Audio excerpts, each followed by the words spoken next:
Good morning, Enid. It is Thursday, June 30th. Welcome to show number 76. I'm Steve Kime. Right now, mostly cloudy skies outside, 72 degrees. Welcome to our, I think June is health and wealth and what other term? Health, wealth, fitness. We'll go from there. But anyway, June is the Get Fit month, if you will, and that's the theme of our show today. Thank you for joining us. Grab a cup of coffee. Join us. Good morning, Enid. It's time to rise and shine.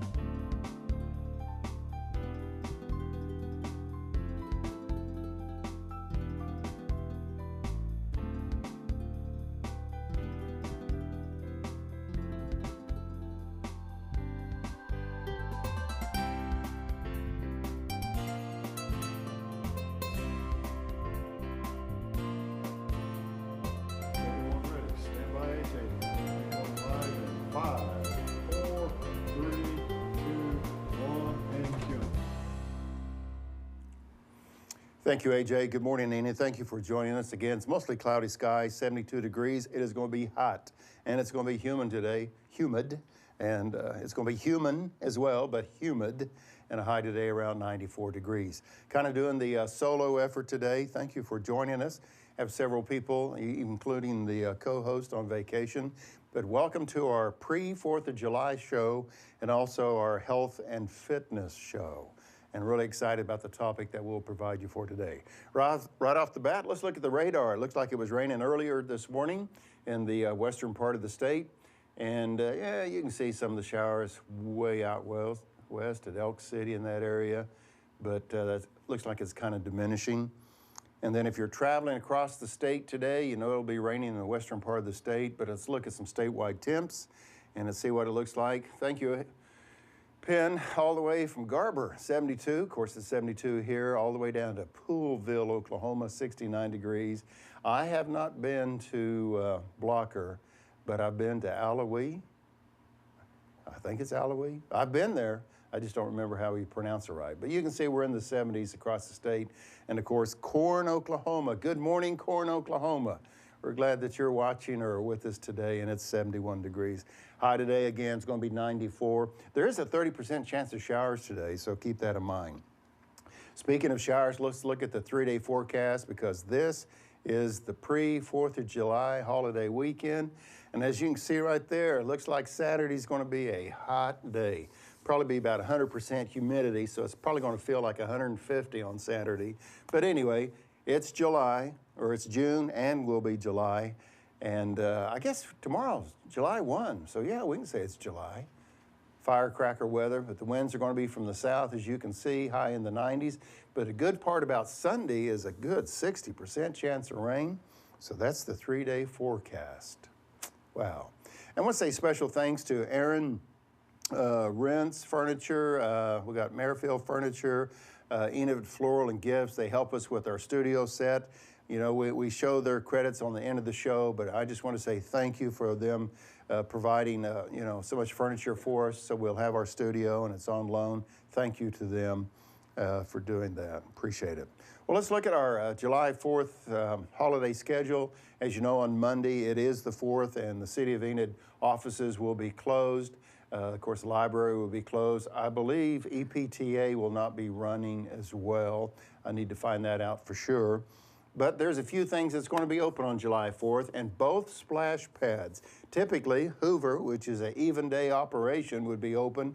But because it's July 4th, both of the splash pads will be open, as you can see on your screen, from like 10 o'clock to 7 o'clock.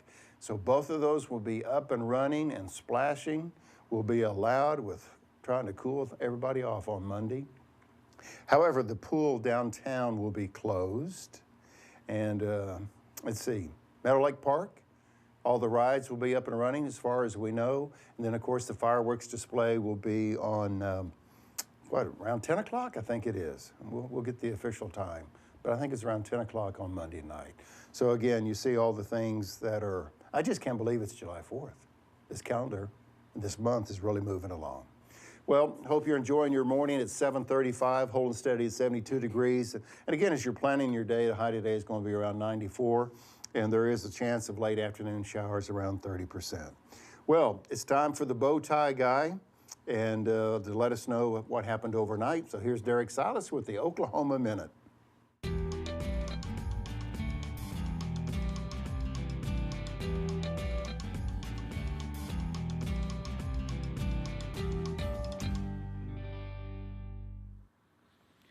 Governor Mary Fallin has asked for a federal disaster declaration in 3 Oklahoma counties as a result of severe storms and flooding in June.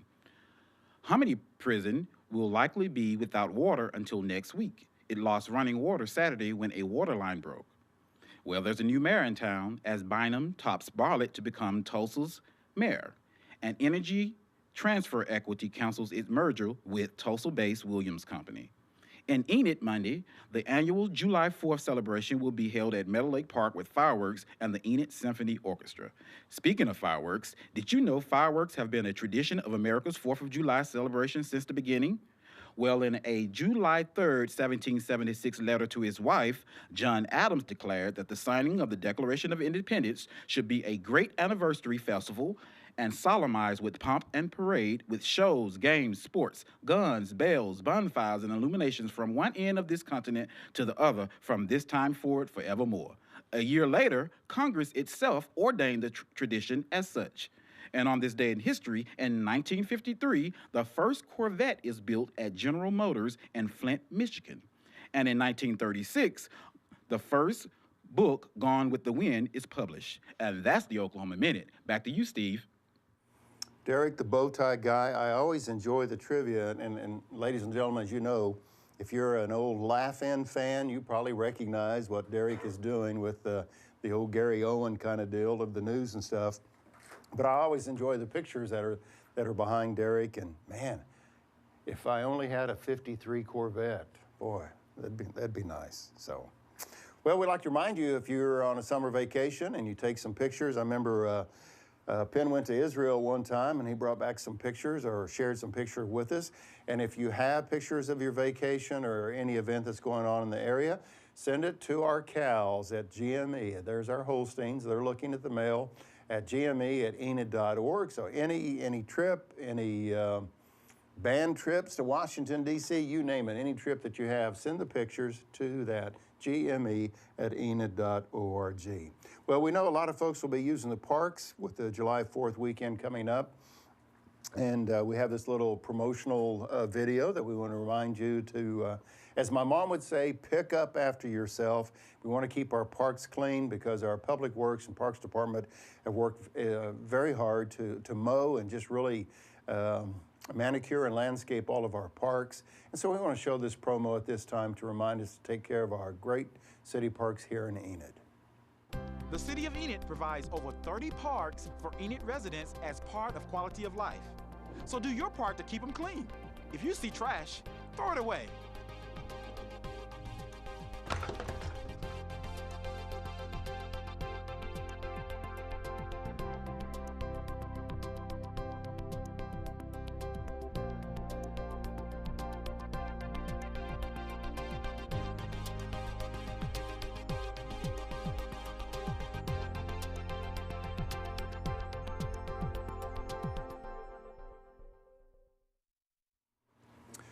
Good morning, Enid. Thank you for joining us on this Thursday, June 30th. Where in the world do these days go? It keeps going so quick. Welcome to show number 76. As I said at the beginning, if you're planning your day, high today will be 94. And again, there is that 30% chance of showers or thunder showers this afternoon. And I know we have some pilots that are watching, and I always like to share that our winds are out of the south at 6 miles per hour. Last night I was listening to the radio before I went to bed, and the guy said, well, since June is Health and Fitness Month, and I go, how did he know that? And that really ties into our theme today about health and nutrition and fitness, and we have two special guests. And to introduce us to those special guests, we need to welcome back Jomara and One-on-One.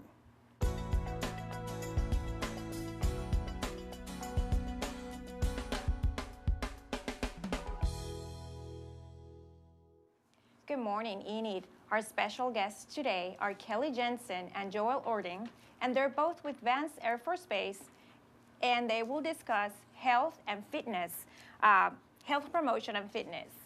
Thank you for being with us this morning. Thank you for inviting us. We appreciate having you here and making the effort of coming here so early. So thank you very much for that.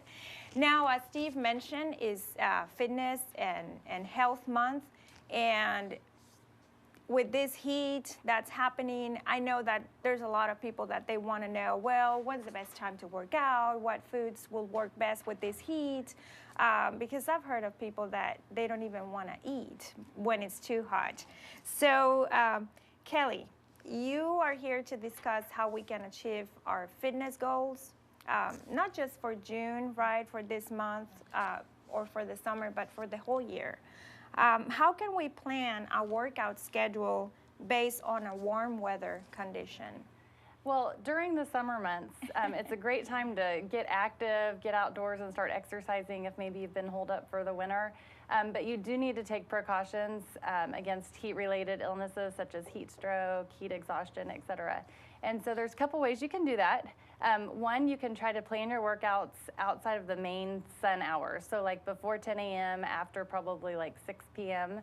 And if those hours don't work, those cool hours don't work, then think about moving your workout indoors. And then if that's still not a possibility, really acclimatization is the most important thing. It takes time to acclimate to that heat, and I'll touch on that more in a little bit. But also stay hydrated and wear proper clothing, moisture-wicking clothing, light-colored, loose-fitting, but that will help you stay safe and achieve your workout goals. Well, thank you. Thank you. And now, Joel, on that topic of, being ready for those workouts, what foods do you recommend before and after a workout? That's a great question. I think it really depends on the individual's goals, because sometimes people's workouts are more intense than others. Mm-hmm. So I know my particular preference for working out for myself is running. So I read an article recently in the U.S. Olympic Training Center, which is this timely, says that I'm only as good as my last meal. So the fuel that's provided by the nutrients in the foods and beverages that we eat and drink during the day mm-hmm. are important to provide us with the energy and opportunities to repair muscle that may be slightly damaged. So we usually think about carbohydrates and proteins and hydration that Kellie mentioned earlier. Okay, how long in advance of a workout or after? Is it like half an hour, or do you have like a time frame? It depends again on the activity. Like for cardio, like for running and swimming and things like that, usually what we recommend is high nutrients in small quantities as opposed to a big meal. So maybe like an hour before a physical activity mm-hmm. or no sooner than maybe 30 minutes. Maybe a half a peanut butter sandwich, maybe some yogurt with banana, maybe some granola, something like that that's kind of light but provides nutrients and the fuel that you'll need to work out. That's above and beyond the hydration. Well, very good. Yes, because I've heard of people that they just go to work out. If it's early in the morning, they don't feel like eating, but then they make themselves sick because after running or doing just hard exercise, they don't have anything. And well, if the blood sugar level drops, which it would not enough fuel, mm-hmm. The food, then that could create either lightheadedness or maybe even symptoms of a mild headache, and that can lead to fatigue. So it's not really dangerous, but I'm not going to be able to work out as long if I feel a little lightheaded and fatigued, and that could be related to a drop in blood sugar. Okay. Well, that's really good to know. Now, Kellie, going back to our workout, mm-hmm. How many breaks we should take during our workout? And, you mentioned something about acclimatization. Yes. There we go. Big word. Big word, yeah. So how do we prepare for that? Okay. Can you explain a little bit more on that topic? Yes. So ultimately, you have to look at your end goal. So our end goal might be we want to be able to work out at 4 o'clock in the afternoon on hot, heat, humidity days. And so how are we going to get there? So acclimatization really is taking increasing your duration and intensity of your workout over a period of time. Ideally, you'd take about 10 days to 2 weeks to build up to where you could sustain your workout at the intensity that you want and for the duration that you want over the course of that time. So that's what acclimatization looks like. Okay. Okay, so that means that I'm not going to try to run on my first day for an hour when it's 100 degrees. Correct. So, you know, your first day at 100 degrees, you know, you might go 15 minutes and then slowly build up over the course of those 2 weeks. Okay. And now if I were to have a routine, do I need to take breaks in between or? Yeah, there's really no magic formula to say this is how long you should work, this is how long you should rest. But really, you just need to listen to your body. You need to drink lots of water, try to match the fluids that you're losing, like through sweat loss, and just listen to your body. But there's no formula that says this is how long you need to rest. And on indoor activities, is there any activity that you recommend, say for somebody that may have not been too active after winter? You know, we've all been inside, and if you don't want to get out or you haven't moved too much, what's a good example of how can we begin to be active again? Really, it's about starting slow, starting where you're at, and again, looking at that end goal, where do you want to be? So you pick an activity, like whether it's running, whether it's walking. If you're going to start running, usually a walk to run program is where you want to be. But start slow and just slowly progress each week. It's about improving upon each workout. Thank you. Now, Joel, can you tell me a good example of a meal plan? You know, I mentioned before that I've spoken to friends and people that they tell me, well, it's so hot that I think I'm going to have cereal for dinner only, you know. Sounds good. But how can we plan for that particular time when it's really too hot? Or? Well, I think the most important thing is to decide on some kind of foundation. So growing up, we all knew and heard about the 4 food groups or the healthy eating pyramid or mypyramid.gov. If you go into these websites, if they're legitimate and medically science-based websites, you'll find that it's basic information, which is good. But a lot of people are looking for more detail. So what I've always fall back on now is the Harvard Medical School took all that information, and if you have time to read it, it's about 188 pages that they've condensed into one picture that shows what they call the healthy eating plate. So I always encourage people, separate from what their medical conditions and their primary care providers, their doctors might say, that's not the way you should eat this way. So the doctor always overrides what we say, right, based on the individual's history. But that plate that you're looking at is half fruits and vegetables, so that would be during the 24-hour period. Half fruits and vegetables, about 25% whole grains, and about 25% lean protein. So if you look back at the older information, it would say fruits and vegetables, dairy, protein, and grains. Right. So Harvard Medical School has taken it and added more information to say whole grains and lean protein. And then they go on further in that 188 pages and they say limit red meat. And this is all based on science and studies of obesity and heart disease and things like that. And this is going to bum some people out, but it actually says avoid bacon and processed meats. Oh, no. So depending on what part of the country you live in and how you were raised, avoid means 0 and limit means reduce. Right. But there's always a process. Right. So, you know, it's hard to say specifically what individuals should eat because that's more like nutrition therapy. But we're talking about basic foundation. So that healthy eating plate that you could find on the internet from Harvard Medical School is a valuable place to start. We've talked about nutrition and about fitness and about keeping hydrated. Kellie and Joel, let's share your contact information because it's about time. And I think it will come on the screen. If you need more contact information, you can contact Kellie Jensen or Joel Urdang at the numbers on the screen.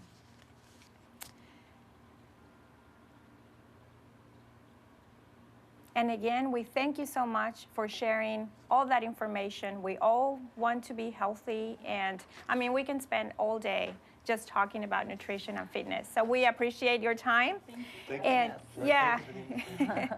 Well, thanks for watching One-on-One with Jomara. And now let's watch our department head video. And this morning we have Fire Chief Joe Jackson. Hello, I'm Chief Joe Jackson of the Enid Fire Department.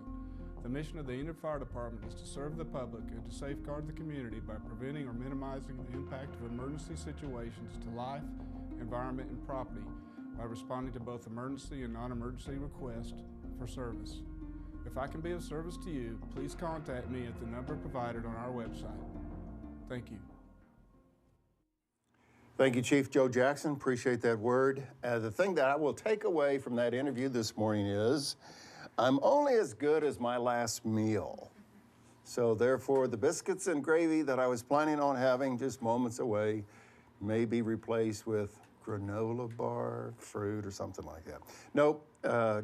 You know, we know that we need to be eating better or challenge ourselves to eat better, but it's always good to have special guests to remind us these things as well. So at least they didn't talk about coffee, you know? So, excuse me here. Oh, that is very informative. And again, our focus on our show today is about health and fitness, and I hope you were able to receive some helpful tips from that. Still holding steady with 72 degrees this morning. And again, high today will be 94. And in case you missed the Oklahoma Minute a few moments ago, Derrick Silas, the bow tie guy, is back again with the Oklahoma Minute. Governor Mary Fallin has asked for a federal disaster declaration in 3 Oklahoma counties as a result of severe storms and flooding in June. Hominy Prison will likely be without water until next week. It lost running water Saturday when a water line broke. And Energy Transfer Equity cancels its merger with Tulsa-based Williams Company. In Enid Monday, the annual July 4th celebration will be held at Meadow Lake Park with fireworks and the Enid Symphony Orchestra. Speaking of fireworks, did you know fireworks have been a tradition of America's 4th of July celebration since the beginning? Well, in a July 3rd, 1776 letter to his wife, John Adams declared that the signing of the Declaration of Independence should be a great anniversary festival and solemnized with pomp and parade, with shows, games, sports, guns, bells, bonfires, and illuminations from one end of this continent to the other from this time forward forevermore. A year later, Congress itself ordained the tradition as such. And on this day in history, in 1859, Frenchman Jean-Francois Gravelet becomes first daredevil to walk across Niagara Falls on a tightrope. And that's the Oklahoma Minute. Back to you, Steve. Very good.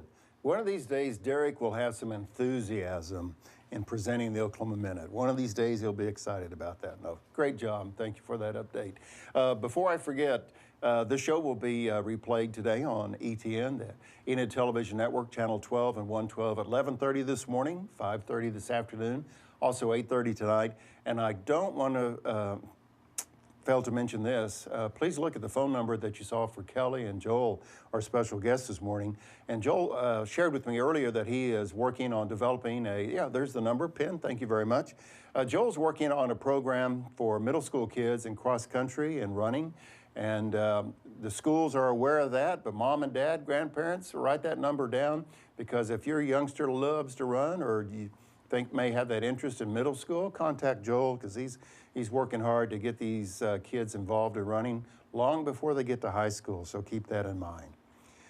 Thank you, and it's 7:53, holding steady at 72 degrees today. I want to remind you that former Enid resident David Wood is our special guest at 8 o'clock this morning. He'll be on City Connections. That's coming up in about 6 minutes from now. And real quick, as you're planning for the pre-July 4th weekend, let's look at the 3-day forecast. And again, as you saw earlier, it was going to be in the 90s. It looks like Saturday is going to be hot as a firecracker, as they say. Typical July temperatures, highs 90s, lows in the 70s. However, there is a chance of rain in that 3-day forecast, so that's good.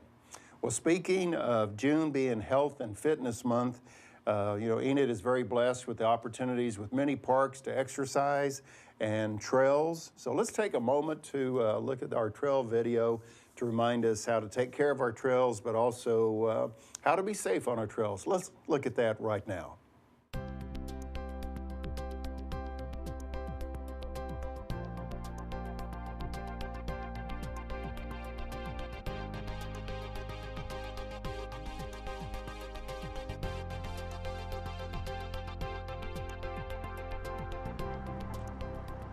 Using the trail system, we have an innovative traffic signal in place to help you cross Van Buren. I would like to share some of the features and operations of this signal.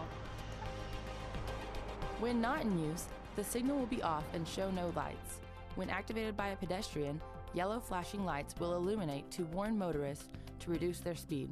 Then, like a regular traffic signal, the light will transition to a solid yellow light, notifying motorists to prepare to stop. A solid red light will follow. Once traffic has stopped, the pedestrian may safely cross the street.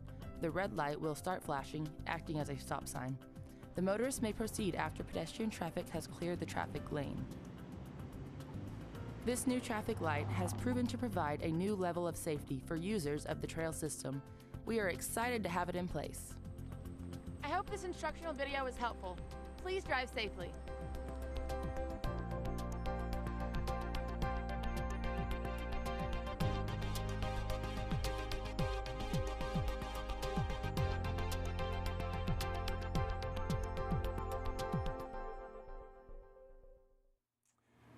Good job, Kristen Martin. Appreciate Kristen and everybody working behind the scenes to make that video happen, help you get across Van Buren, to do that safely and also to be safe on the trails.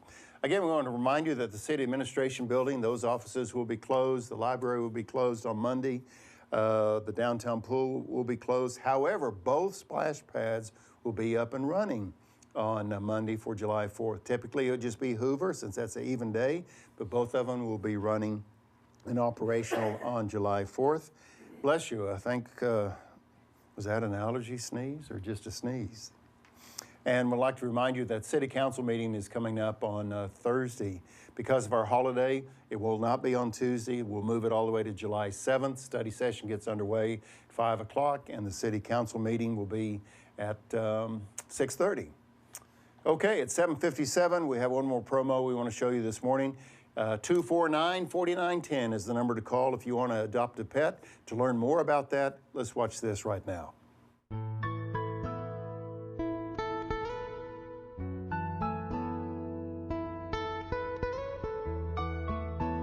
Are you wanting to bring home a new family member,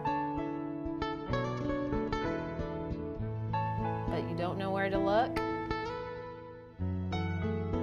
There's a shelter pet who wants to meet you. Meet one today.